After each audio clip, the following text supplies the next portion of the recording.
And Mark, the email that came in for you is, do you charge a non-refundable fee for a loan for a personal residence? What if I shop around? Got it. Yeah. Oh. Swing a dead cat without hitting a mark around here. Yeah, I know. Now, how close do I have to be, like, right here? Yeah. Well, you can kind of hear. That's the whole. What's nice about having the thing, you can tell you know how good you can hear right there. Yeah, I mean, sometimes you watch guys singing, and they're like all over the mic. They're like, yeah. Just a little So you don't have to tongue it, but all right, because you don't know who was here before you. You have a short person. Well, actually, yeah. Bruce is just tall. squatting. Okay, you guys ready? I think so. What do we? I'm not really ready because we haven't done up by what we want. Where do we want to start? I actually brought a article on commercial real estate, and I've got some kind of questions for Mark too. Okay. It's definitely going to be a real estate show because we're both real estate guys. Right. So do I get to look at the article first? Yeah. Or just come on, a little. How do you respond? Come on. No hot seat thing here. You want to give them just the gist of what it is? So, will the risk of the overheating U.S. commercial real estate market prompt the Federal Reserve to move quickly on rate hikes despite a lackluster economic growth? I didn't even know that was a thing. Yeah, it's like some of this headlines is bullshit. I don't think that the Fed is going to focus on commercial real estate lending and do any kind of rate hike. Also, if you're looking at it's not so much lending as I think it's just the market in general. I think they're thinking that some cities commercial real estate has gotten overheated, and I kind of wanted to talk a little bit about first of all, real estate is regional. And absolutely. The Fed is nationwide. I mean, they raise rates. That affects everybody on the planet, and they're worried about San Francisco or Manhattan being overheated. I mean, it's just these sometimes what we have done this show over the years is we bring headlines like crowdfunding transforms real estate investing. No, it's not. Are you shitting me? Less than 1% of all real estate transactions have anything to do with crowdfunding, and crowdfunding is not even going to put a dent into real estate investing and never will. And yet here's a guy that got the Huffington Post to write an article about how crowdfunding is changing the entire investment and that you better get in now before you miss. I mean, I think that's pretty crazy. So I would debunk both those. Yeah, you're just like, let's see what's happening here. But absolutely, I mean, you can't look on a national level. Every market's going to be different. And, San Francisco's on fire, and I'm sure there's places that are so not. This is exactly what we'll. Yeah. So let's. So maybe we'll start out. I mean, that's like Novato versus Mill Valley. Right. Yeah, but it's interesting because I was listening to these guys today, and they're talking about how it's slowing down, mostly in the residential, but in San Francisco, they're having to lower the rents and stuff. So what I'll do is I'll start both of these at the same time. Oh, okay. And just know that the first segment that we're doing there, and if you want to cross it out afterwards. So 725 is the total segment? That's the total first segment. So around 6, you're gonna. Yeah, around 6. Okay. Okay. So let me. So you can throw it over to me, and I'll just talk. I'll do an intro that we're going to talk about real estate, commercial and residential, and I'll talk about that. Brought a couple of articles here that we'll just proceed to debunk them. Here we go. Ready? All right, here we go. Welcome. You're listening to The Best of Investing. I'm your host, Edward Brown. I'm proud to have as my co-host Mark Hanf of Pacific Private Money, one of California's fastest-growing mortgage investment firms, and Mark Cooper of H&L Commercial. Our phone number is 888-912-1190. Use that number to answer the trivia questions for 3 vacations given away during this show. Now, those vacations are not sponsored by the radio station, but by Lighthouse Resort and Marina, located about 1 hour northeast of San Francisco, and in which I have an interest in the company that manages it. The vacations are free. Their only request is a $100 cleaning fee, which does not go to me, by the way, to cover the housekeeping expenses. You'd be overpaid. Thank you very much. Today's trivia theme is going to be historical trials. All right. We want to make a quick mention here. I don't know if you noticed my beautiful tan, but that came from Tan Bella. You like that? I noticed it yesterday. Thank you very much. You saw me yesterday. Yeah, Tan. In fact, we got our photos done for Pacific Private Money. Yeah, for the new website, new photos. Nice. You came tanned, rested, and ready. There we go. Because they said I had a face for radio, so I had to this time get a face for website. Nice. All right, so check them out. They're a great company, and in fact, they have a special situation where you can get your wrinkles taken out. I got to check that one out too. If I had any. If I have any, yeah. Tanbella.com. They have San Francisco and Marin. Okay, Mark, what do you got for us? So we're going to do a little bit of real estate today, since Mark Cooper, commercial real estate, and Mark Hanf, residential real estate lender, also commercial lender too on the private side of things. But I've got a couple of articles that I brought here, and listeners of the Best of Investing over the years will know that sometimes we like to bring articles in and debunk the headline. So that's a segment for today, as I've got a couple of articles here that I just think, I read a lot of blogs, and it includes, even Huffington Post and places like that, and it's just amazing some of the stuff that's put out there in all seriousness, that I read it and I go, really, are you kidding me? And it just makes me realize that, the public, which, nowadays with your, cell phone, where you can, read all of these news sites and stuff, and you see all these articles coming in, how do you know what's real and what's not, what's true and what's not, and what's just completely ridiculous, and what is, outright, I don't want to say lies, but it's just not factual. And so that's the definition of lies. Yeah. Okay.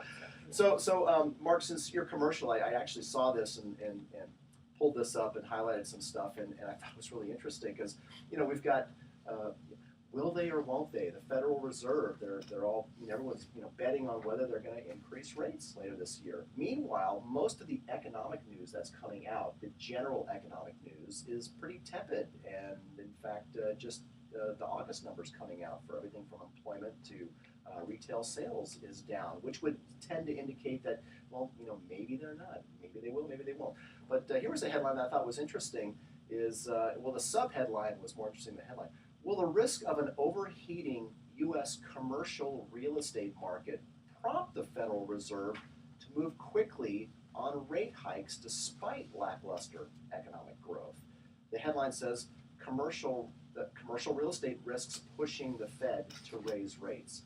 And I thought, wow, that's something I've never heard of. Now they're blaming commercial real estate for They got to interest point the rates finger going. somewhere, don't they? Right? Well, what's interesting, we were talking about a little bit this before the show, is that, the Fed and interest rates, that's a national phenomenon. In fact, it's worldwide in its impact, and they're looking at national statistics, but real estate's regional. I wonder if could the Fed actually do interest rates in a regional area? On your block or your yeah, building. that's right. Yeah. In Marin County, rates have gone down. Yeah.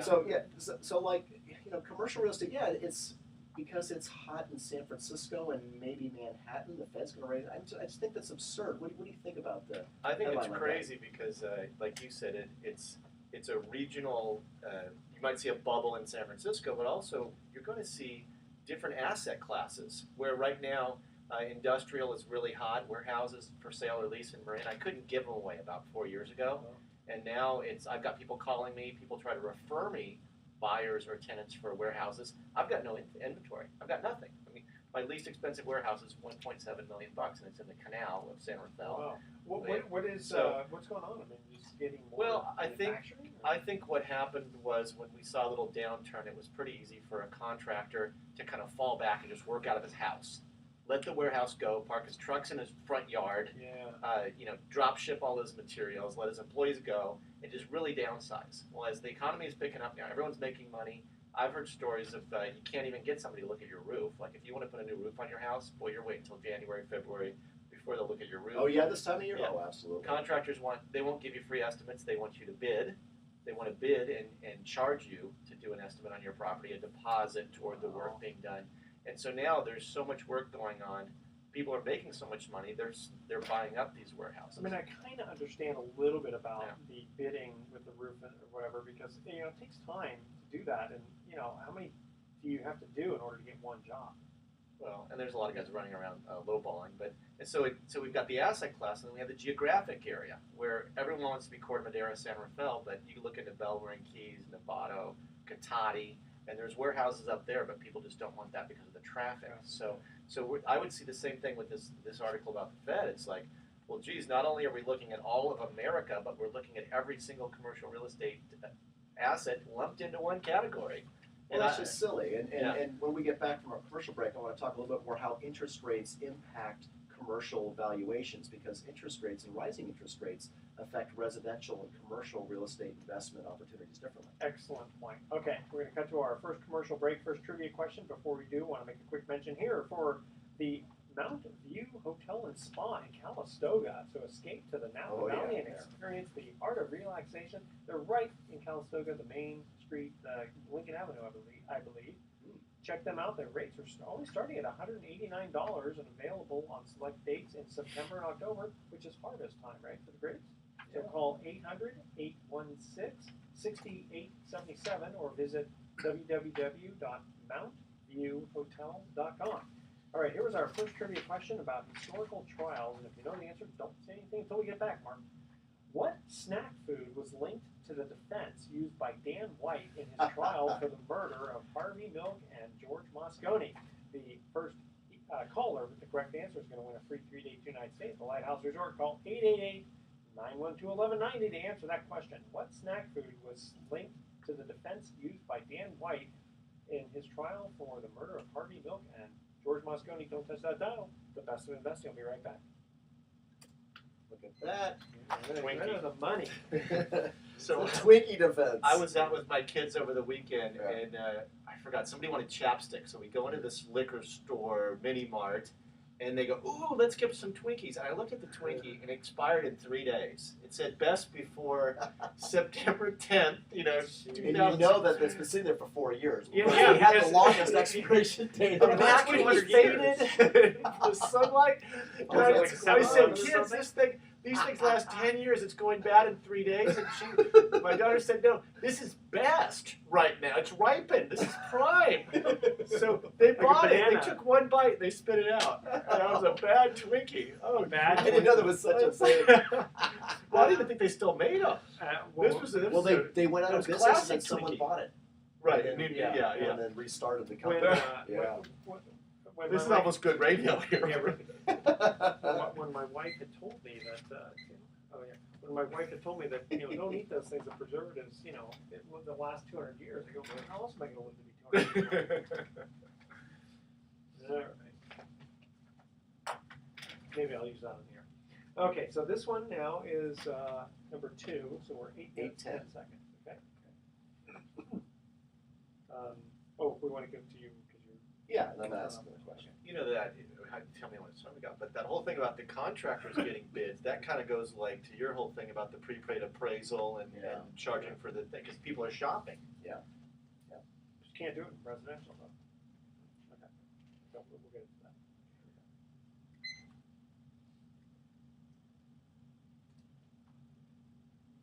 Welcome back to The Best of Investing. I'm Edward Brown, your host, along with Mark Hanf and Mark Cooper.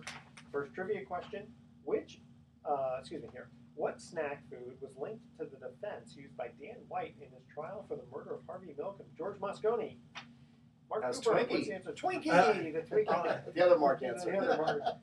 Well, if I said Mark answered, you're both right. That's right. And we were just talking on air how, like I mentioned, that the preservatives in there, my wife said would last 200 years. I said, how else am I going to live to be 200 years old? That's right. Got to eat lots of those things. That's right.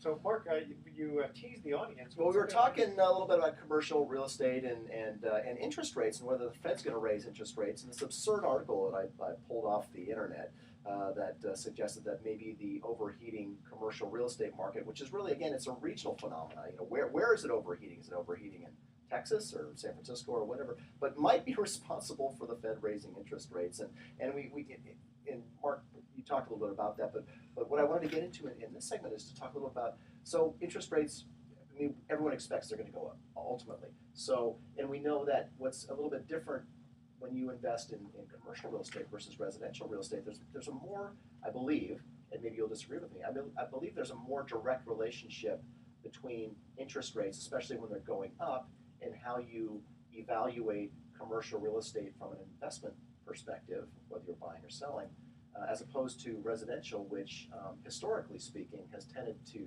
not follow up or down with rising and lowering interest rates. Right. One thing I'm seeing as a challenge is that some of these apartment buildings are having very low rate of returns, low cap rates. So let's say that you're looking at an apartment building that's $10 million and it's paying a 4% return, and you put 50% down. Okay. and your interest rate is going to make or break this deal 5, Yeah, 10 years good from point. now. So when that loan comes due, you might not have enough debt coverage to even to go to a bank and get a refinance. See, Or you're going to break even. See, that's the one thing that concerned me in potentially buying commercial real estate is most banks will only give a maximum 7-year fixed loan. Well, on owner-occupied, like SBA loans, Well, 51% or more, we're seeing sometimes 25-year fixed, fully amortized. Yeah, for an SBA loan. Yeah, but when just you're as an looking at investment property, 10 tops. 10 tops, and so I mean that's okay if you think you're only going to hold the building for 9 years or so. But yeah, you get that negative arbitrage if you're buying at a 4 cap and borrowing at a 5 cap, 5 interest rate. Right.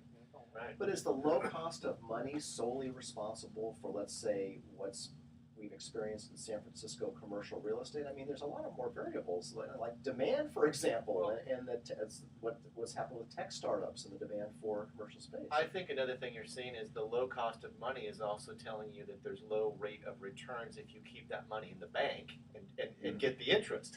So money's cheap, and what better time would it be? And yields are low across the board. Right, you're not going to get 5% in the bank. So if you've got the money, so I think that's really affecting it. And I've seen some guys that have they've got some money, and there's a no payment on like a Walgreens or a Rite Aid. The goal is just get it paid off in 15, 20 years, and take no income at all. And your goal is just to break even and pay the note down, so that you pay the property off. That's Yeah. the rate of return. Yeah, it's like, okay, so when it's all said and done, I'll own a Walgreens for $10 million that's paid for in 10 years, and I'll leave it to my kids. I don't need the income. That's not me, though. Yeah. So what are the concerns now, given the uncertainty of where interest rates are heading among prospective buyers, real estate investors on the commercial side, as you see it? Well, and like I said, I'm dealing with owner-occupants, and I'm also dealing with investment property. Most of our investment guys, many of them are cash. The savvy guys are cash, and they're going to tie up properties pretty quick. So as soon as something pops up, they're ready for the next project. They jump on it. I'm not seeing a lot of speculators who are taking chances with 25% down unless something is really, really good.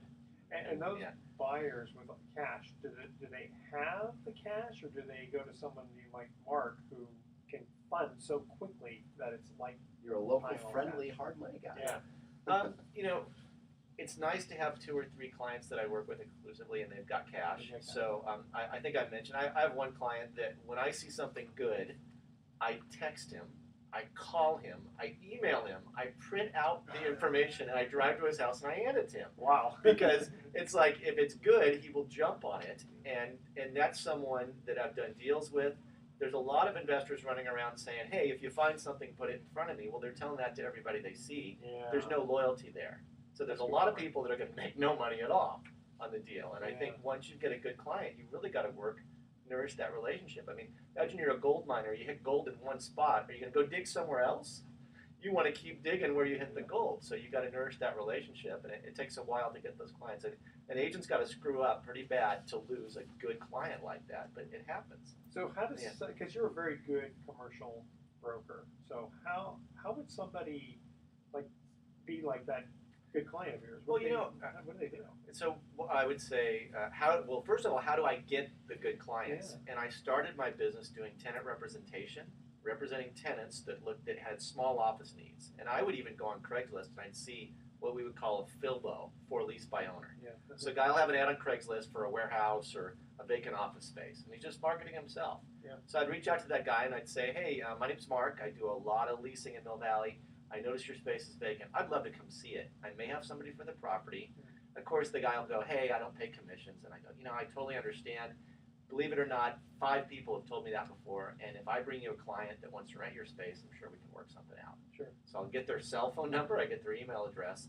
After I place a few clients with them and they see how easy it is, and I'm known for having good tenants, the question comes up, well, would you buy another property? Would you sell this one? I kind of say, what's your appetite? If a guy has a lot of apartment buildings, most likely he's going to be looking for that. Or he might like mixed use or retail. And I live in Tiburon. I specialize in Southern Marin. So I'm just really focused in Mill Valley, Corte Madera, San Rafael. And a lot of guys will do all of the Bay Area. It's really hard to keep track of that inventory. And also something we might get later, which would be like off-market properties. Yeah. How on earth do you get something that no one else even knows about? And if you specialize in a little area, that's how you can really take it down. Do you see any trends in cap rates right now? Well, I would say that a good property in Sausalito is always going to be around a 4 cap. And so as the rents go up, the income goes up. 5 in San Rafael and 6 as you start going farther north. So the trend is it's staying the same, and as the income goes up, the values go up. Gotcha. Okay, guys, I tell you, these segments go fast. We're going to have to cut to another one. Before we do want to make a very quick mention here for the Wine Garden Children's Center. They're actually having a masquerade party on Saturday, October 29th at the Hyatt Regency Santa Clara. Their theme is Masquerade, where they unmask the silence for the children. Very sweet. Check them out at listenspeaklearn.org. Okay, here's our second trivia question. Which one of the founding fathers was an attorney for the defense of British soldiers for the Boston Massacre? All right, call 888-912-1190 to answer that question. Which of the founding fathers was an attorney for the defense of British soldiers for the Boston Massacre? All right, don't touch that down. The Best of Investing is going to be right back. Okay. Some good radio. Yeah. That was a good ending for the way you summed it up perfectly. Just so you can grab the. Okay. Yeah. I snuck that question in last second. Nicely done. Yeah, I handled it. So I got to figure out who the founding fathers are before I. Let's see. John Adams, Thomas Jefferson, Franklin Jackson, Benjamin Franklin. Was he a founding father? So does a founding father have to be a president, or is it anybody that signed the Declaration of Independence? Ooh. Anybody who's. And you know what I heard? Like, you see that picture where they're all signing it, right? I was told they didn't all get together in one room. They would have they snuck it from place to place, and one or two people would sign it in a dark room by candle, and then sneak it off to the next place. That's exactly true. I mean, what would you do? John Hancock goes, well, I got some time to kill. Right. And apparently, John Hancock recently signed it so big, he was basically telling the British, "Screw you! You can look at my signature." You know, That's right. I know I'm going to die for this, but yeah, no, that actually is true. Do we go to email? Yeah. Yeah. You do mine first, and then we'll go back to 8:40. This is the longest segment's the fourth segment. Yeah.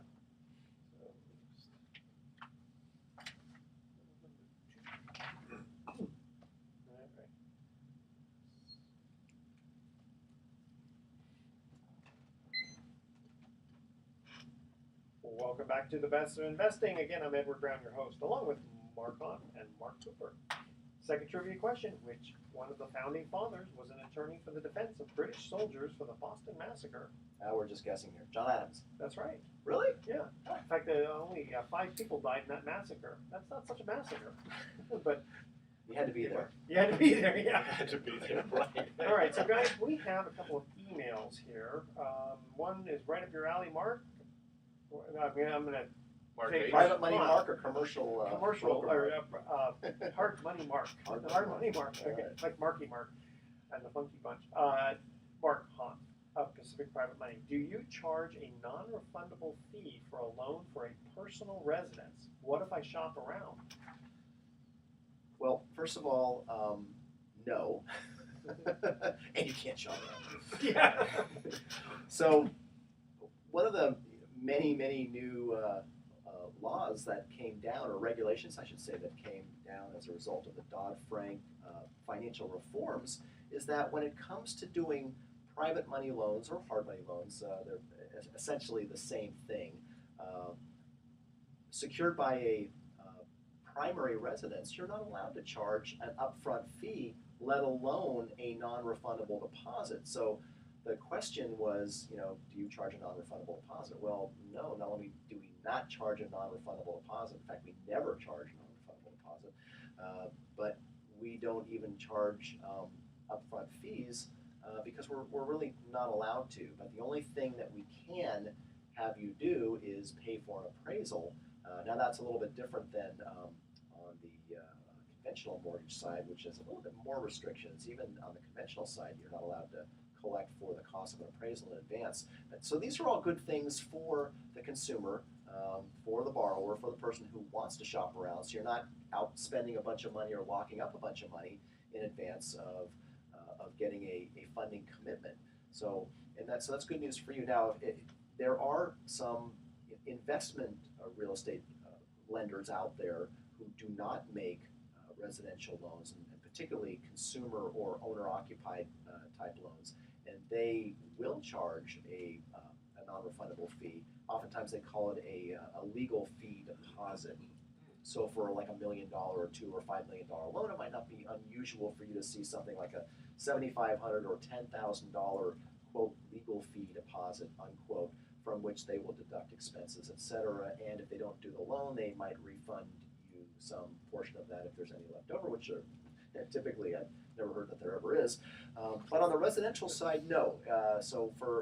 And that includes even residential fixing and flipping. Most of the companies I know, and again, I can speak specifically for Pacific Private Money, even for people who are buying, fixing, and flipping real estate. In other words, they're in the business of flipping property. When they make a loan application to us, we don't collect an advance fee or an advance deposit, even though, just this week, my staff was a little bit up in arms over a borrower, actually a repeat borrower client who made a loan application for an acquisition, and we went all the way to loan documents and got a funding commitment, and we were ready for him to show up and sign our loan for it was about a $500,000 loan, and turns out he got some cheaper money elsewhere. And so, we typically don't appreciate when at least we don't know that we're competing with somebody else, which we did in this case. But that's kind of the cost of doing business for us in that business nowadays, is you put your best foot forward, you try to do good work.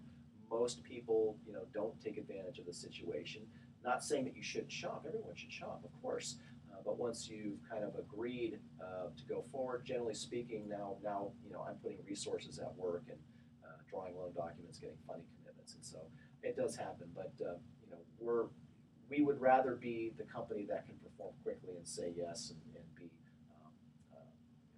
client centric, and that's what we are at Pacific Private Money. So if you would like any information about how you might be able to get very, very quick closing financing for a real estate transaction that you're considering, and that includes owner-occupied. We're one of the few companies in the state of California, if you can believe that, and it's true, that will do privately funded, aka hard money, loans to help you purchase a residence that you're going to move into.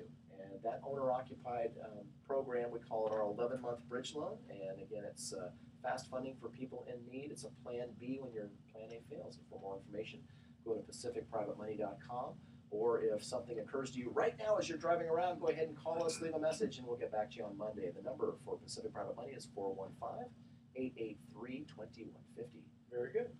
Mark Cooper, we have a commercial question here, so this is right up your alley. It says, I'm not seeing any deals. I guess one of these buyers, there doesn't seem to be any inventory. Do you see any off-market deals? Off-market so properties. Right up to the top. Yeah. Well, when there was activity and there were listings, sometimes I would scratch my head when someone would ask me, well, I only want to look at off-market properties, okay? Because they've already seen everything, or they assume that the best deals would already be taken or it would no longer be available. So when there are things out there and there are motivated sellers, those properties are listed and everybody can see them. And it wouldn't hurt to make an offer and see what the bottom line is. And sometimes I will make offers on properties and we walk, but then I know what the bottom line is. When there is inventory. When there's no inventory, my suggestion would be go with a local agent in the territory where you're looking for property. And if there's someone like we are, I've been doing this almost 10 years in Marin exclusively, and I've done a lot of deals, maybe 10 sales a year. So we're talking about 100 transactions that we can look at and see. And these people bought a property 9 years ago.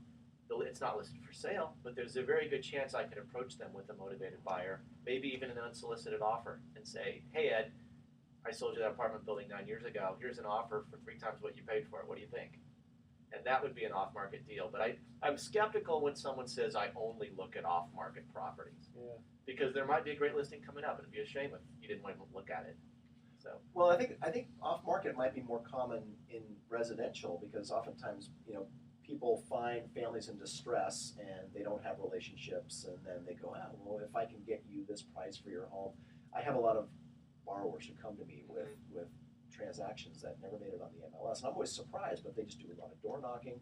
Is it similar in commercial, or is that opportunity not really? I mean, I would think that commercial property owners are more sophisticated and wouldn't fall for that. Well, kind of ploy. the buzzword for residential I hear is a pocket listing. Have you guys ever heard of Yeah. pocket listing? And when I hear pocket listing, I think, okay, either you don't have a good relationship with this person, with this seller of this property, and that guy's told 20 people, hey, get me X for my property and I will sell it. So they're not very serious. Or also that there's a chance that someone else might be running and the whole thing could get scooped out from under you. Also, the commissions aren't protected if you're looking at a handshake. I was talking to a guy in my office, and I'll tell you a little more about a pocket listing on our next segment. I was going to say, I want to hear that because I want to find out. I was going to ask you if you take pocket listings.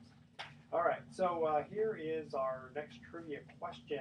What famous historical figure went on trial for heresy in the year 1431? That was the year I was born. No. The first caller with correct answer wins a free 3-day, 2-night stay at the Lighthouse Resort. Call 888-912-1190 to answer that question. And don't forget, go to the Best of Investing website and click on the paintball ticket icon, because we have special paintball specials. All right?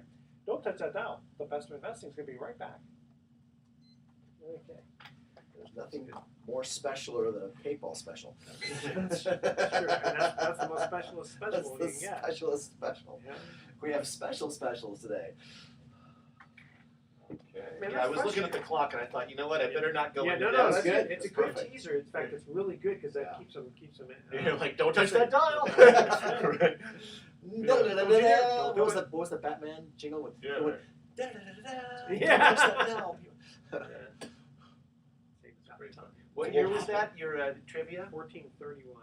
Ooh, so that's Christopher Columbus is going to be a baby because he was 1492. And what you're talking? Was it attorneys? Heresy. No, it was Heresy. famous people.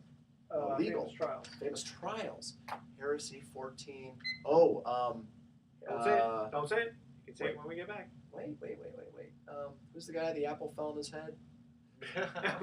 Wayne Newton. That was not William Tell. No. Isaac Newton. Isaac. Yeah, wasn't he? Because didn't he say that the world was round or the world was flat? round and the stars revolved around the earth? I think that is heresy. Yeah. Well, at least that's my guess. Make a good team here. Was that Isaac Newton or was that another Leonardo da Vinci? Or I'll try Isaac Newton. Da Vinci stayed with the aristocrats for their funding, and the bourgeois maybe was the people with the money is who they hung around The with. Medicis. The Medicis, yes. Yes. Okay, so this one's going to be a 919. It's a long one, so we can really. We can have some fun with it. Yeah. Ready? Welcome back to The Best of Investing. I'm Edward Brown, your host, along with Mark Hanf and Mark Cooper. All right, here is our third trivia question. What famous historical figure went on trial for heresy in the year 1431? So I'm thinking it was that guy who thought that the planets or the Earth revolved around the sun and not the other way around. Was it Isaac Newton? Was that Copernicus? Something world is round, world is No, flat type of. Isaac Newton lived in the 1600s. Oh, And in fact, he was so brilliant, his friends could not understand about planetary rotation, so he invented calculus, or he not invented calculus to begin with, but he changed it around. and because they were hungry, he invented Differential big Newtons. calculus. Yeah, that's right. No, it was a woman. Oh. Come on. Who lived in 1431? Come on. Oh, the Joan of Arc. Joan of Arc. Very good. So yeah, that's why I didn't give you a hint by saying it was a woman. So, Mark, you were teasing the audience. You were keeping us in suspenders. Right, Pilot absolutely. listing, something. Yeah. Well, guys in the office, there's always coffee talk, and they say what they've got coming up. And about 5 years ago, a guy approached me and said, "Hey, I've got something coming up on Miller Avenue. It's a big retail space, beautiful, and it's $1.50 a foot." And I said, "Do you have a signed listing agreement?" He goes, "Oh, I've been working with this family for years. The dad and I play golf together. We were in the lodge. I got this one under control." And so I went ahead and told my client to drive by the property and see what they thought. It was a 10,000 foot warehouse, kind of retail setup. So my guy drives by the property, looks, and my competitor's sign was in the window. So not only was this guy had his pocket listing, but someone else already had a signed listing and was marketing the property. So my client calls me and goes, "What the heck? What's going on here?" And it turned out that the son of the father and son team, a couple days prior, had signed a listing agreement with our competition. And my guy was so in the dark, he never even knew what hit him. So pocket listing, in that case, not very professional. So good. Yes. Well, I also found an interesting article that I thought had that really, at the end of the day, and this is on the Huffington Post, and I guess they've got some good blog posts in there now and again, but every now and again you get a puff piece, and that's clearly what this was. But it says the headline is "Crowdfunding Transforms Real Estate Investing."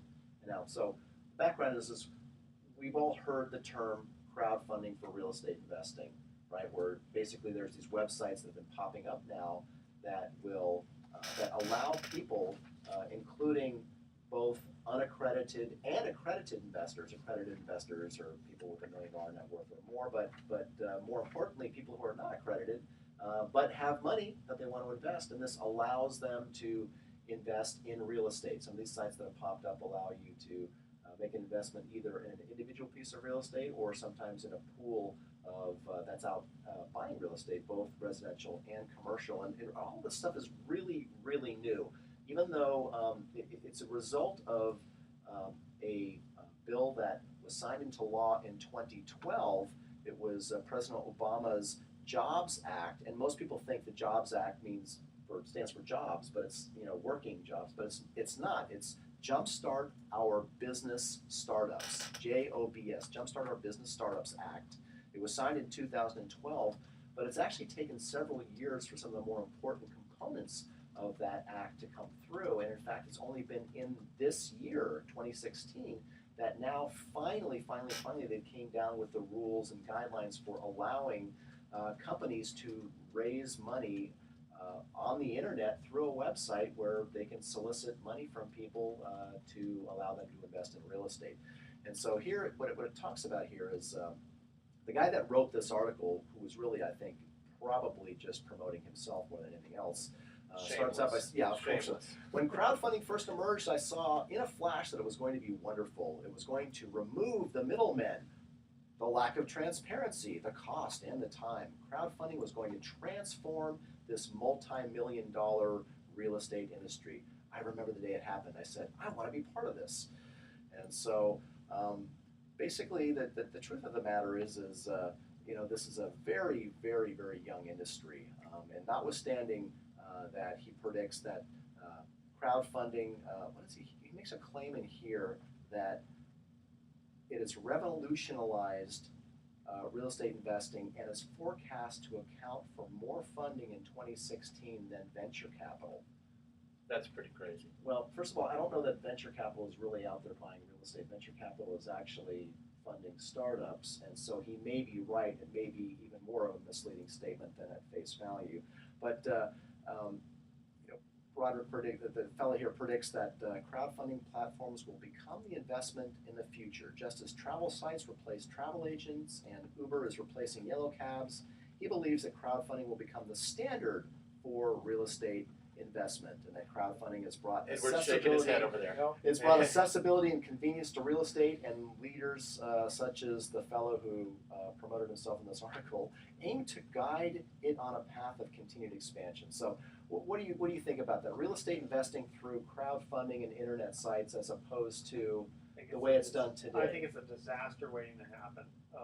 Because you have situations very similar, even in the insurance industry. Because I got part of one of my licenses, I sell life insurance, and they tried to do that over the internet. And even some companies have, really tried to push it, and they've been somewhat successful. But it's so difficult because there's so many questions, and you need a human being to keep answering back and forth. And I can just imagine all the fraud that's going to happen. Oh yeah, it's like, what if I want liquidity? I need my money back tomorrow. Exactly. Who do I talk to? Zero. Website, Yeah. And what about this You're not claim? gonna be able to do it. I mean, they claim, they go, well, we're going to remove the middleman, the lack of transparency, and the cost of time. Are they saying that you'll get a better return and you'll make more money by investing in real estate through a crowdfunding site than you will by buying it through an agent? Well, except that I think what they're really going for is a small investor, because you can't buy a building with $5,000, but you can participate in that kind of a crowdfunding situation probably with $5,000. Well, I'm kind of another skeptical aspect of this is what's the minimum buy-in, and can you stick in $10 and own part of an office building? And as you start to get a pool this big of a crowd, the question really is you're lowering the caliber of these people and the administration. Is going to be ridiculous. Yeah, it's like an amusement park of just the accounting. levels. Just the accounting for K1s. I think this is great for the crowdfunding companies. I think as a business model, they stand to make a tremendous amount of money, just like people who put together REITs and make fees off of those. I think this is a great way to make money. Is this a great opportunity for the small investor to participate in real estate? Maybe, but gosh, buyer beware. I mean, what kind of controls do you have on how and where your money's invested? Well, that's one of the reasons I like your fund, the Pacific Private Money Fund, is that the investor goes in with no load and comes out with no load. Well, and you bear the cost, not the investor. And so let's transition to a moment for that. So here you have a crowdfunding that says you can own real estate and in drips and drabs, and $5,000 here, $10,000 there. Another way to, and this is touted as a way for you to participate in the wealth building nature of real estate. Well, one of the ways we allow people to participate in the wealth building nature of real estate is we make loans. We make real estate secured loans with true equity, true protective equity, typically no higher than 70% loan to value, and we allow private individuals to participate in the funding of those loans through our mortgage pool fund, which has been paying an average of 8% for the last 3 years for money that we lend out at around 10%. Yeah, so it'll be much more conservative than owning it. Absolutely. Because you're doing it 70% rather than 100%. So again, I don't know what kind of return some of these crowdfunding platforms are promising, but again, I just think, buyer beware. There's a lot of ways you can make money on real estate, buying real estate, lending on real estate. Do yourself a favor and investigate this thoroughly. And again, for more information how you can invest in, participate in mortgage investing, check out pacificprivatemoney.com. And Mark, really quickly, Mark Cooper, how do people get a hold of you if they have questions on commercial real estate? Well, my cell phone, which I love to give out on the air, All right. 415-608-1036, and my email is mark, M-A-R-K, @hlcre.com. All right, don't touch that down. The best of investing will come back with some closing comments. Every once in a while, they let me go over just a little bit. We'll see what happens. I might end up on the cutting room floor, but It's just, I love to give my cell number. there's only 6 digits. I love to give out my email address and cell phone number. And my social security number. Yeah, and here's my Facebook. And Did somebody take a picture of their credit card or something and put it on Facebook, and it had all the the goods on there? I think it was that guy that was one of those guys promoting his safety website or something like that. Oh no, he gives his social security number on credit card block. That's right. Yeah. I'll give my social and my it's like Credit lock or whatever. credit lock. Yeah. Oh, to prove that you can. Now, are we going to get to the value add or upside, or we can save that for next time? Maybe I think that's a good one. Whatever you want. We got 5 minutes. Yeah, it's not enough. Sorry about that. I didn't realize we had I think that I don't want to run out of material here. No, this is good. Yeah, I know. I always bring stuff back that I don't get to Yeah. from before. What they like us to do is kind of recap. Yeah, I like that. Especially if somebody tuned in the middle. That's a good point. Yeah. Yeah, that's a very good point. Okay, so 5 minutes to go. Let's go back and talk about interest rates. Where we think they may be going, and should there be fear and trepidation in the real estate investor community, whether it's commercial or residential, regardless of where if interest rates go up, down, sideways, and my view is no, because because you can always make money in real estate. Right, I feel like the appreciation is going to go up quicker than the rates will go up. So my concern would be you didn't buy something when you had the chance. Yep, Good absolutely. point. Okay, Good. let's, Good. Yeah. good job with that.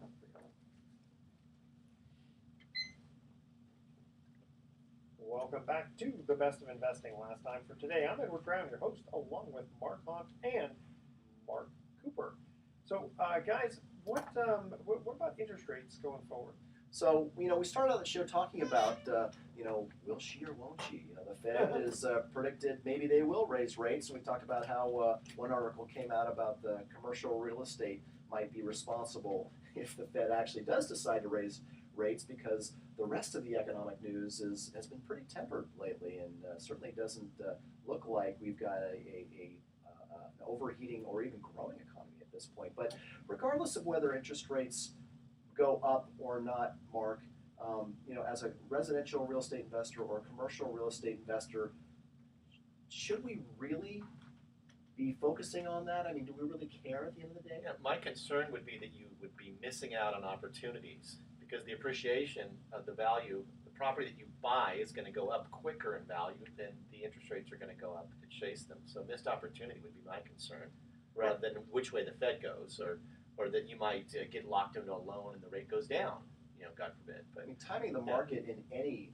investment is just problematic at best. It's certainly impossible in the stock market, and even in the real estate market. You're trying to refinance your house. You're trying to, do I lock in now? Do I lock in next week? Dude, you're getting a 3 3/4 rate regardless. Right. What who cares if you save a couple of ticks? It's great. But your point is true. Real estate. I have never known a period in time where real estate wasn't a good investment, depending on your strategy. And there's always a strategy where you can make money in commercial or residential real estate. Well, and one thing, you might want to own your primary residence first. I see a lot of people kind of running around. They got 3 roommates in an apartment, and they're thinking about buying a triplex or something like that. And sometimes the best rates I'm seeing are in your primary residence. You're going to take a hit if you buy an investment property, point or two. So, and then you stop renting. So right. That's one thing that I would say is right. And in residential real estate, I've heard people tell me, well, I'm going to wait for rates to go up because residential real estate prices will drop. And I say to them, according to who?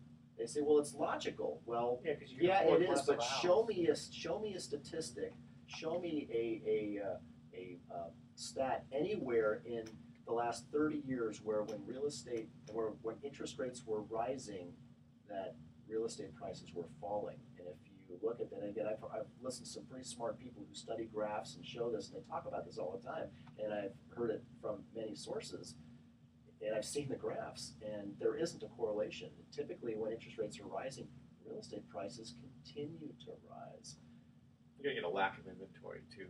If the property value went down at all, people just aren't going to sell. They don't have to. Now, true, the average person can buy less home as interest rates go up, but that's not always the primary driver. It's, as you say, it's lack of inventory. It's just overall demand. And, of course, here in the Bay Area and California in general, we continue to have an influx of people despite the incorrect articles you read that everyone's moving to Texas. It's just not happening. And we've got 100,000 fewer units being built per year than we need to sustain the growth in the Bay Area alone, and close to 1 million if you look at the whole state of California. And we're just not building homes. Yeah, I mean, I'd say if you have a job and you're making money, you want to get into the real estate market and own, and just don't let it pass you by. Yeah, and on the commercial side, with rising interest rates, really I don't see other than maybe the cap rates will go up and the valuations go down a little bit, but that's not necessarily a bad thing. Again, the long-term play is that you have your tenants pay down your mortgage, and interest rate notwithstanding, that's how you and through appreciation you create wealth slowly but surely. And the depreciation as well. And that's a big factor. Absolutely. Yeah.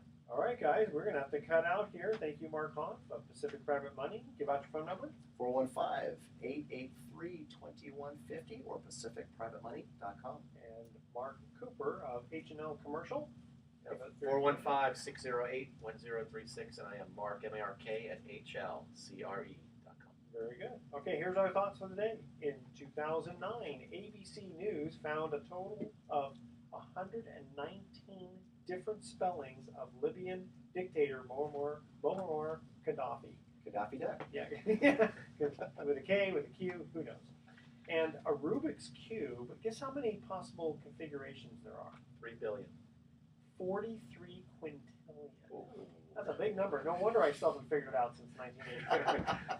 I'll tell you. Okay, tune in next week to the Best of Investing. We're going to be giving away more free vacations for answering trivia questions. Thanks for listening. On behalf of our team, I'm Edward Brown. We're wishing you the best of investing. So long. Hey guys, good job. We made it. We survived. Good job. Good job. So last time, 3 Larrys, my